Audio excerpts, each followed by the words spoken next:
Okay, let's go.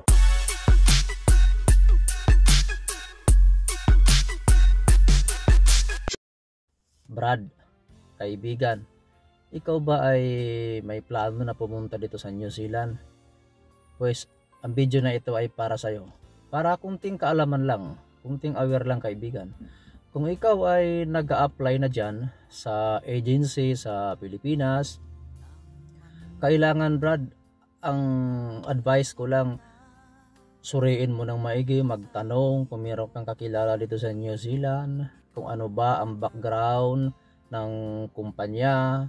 Kasi sa totoo lang, ang mga agency dyan sa atin, basta lang sila recruit, papaalis, hindi nila alam ang sitwasyon dito sa New Zealand, Brad.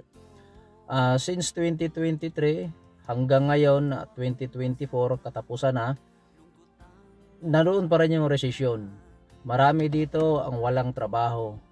Mga kaibigan ko naman natanggal, nagsarado ng aming kumpanya. Yung iba, pinili na lang na umuwi ng Pilipinas.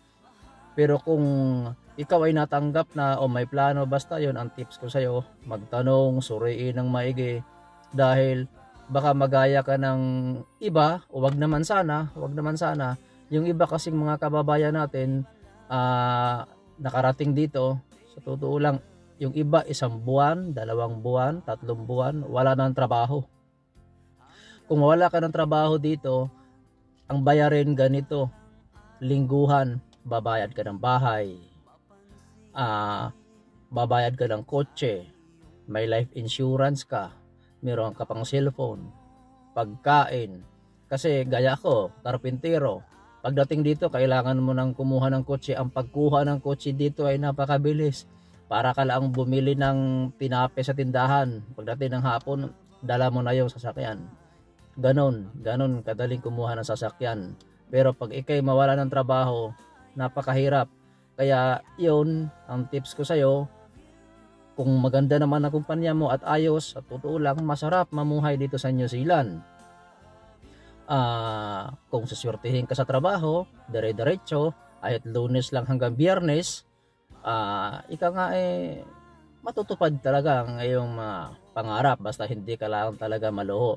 Yun ang tips, yun ang kunting tips ko sa iyo, Brad.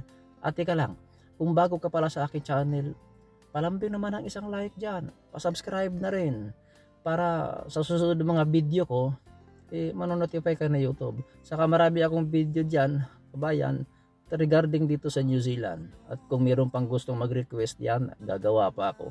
So, yun kabayan, yun ang tips ko sa'yo. Sana makatulong, maging aware ka, para naman hindi ka mabiktima. O wag naman sanang mabiktima. Kunting awareness lang yun sa aking kabayan. So, yun. At ako ay magpapasalamat. Jesus loves you. Thank you for watching. Thank you.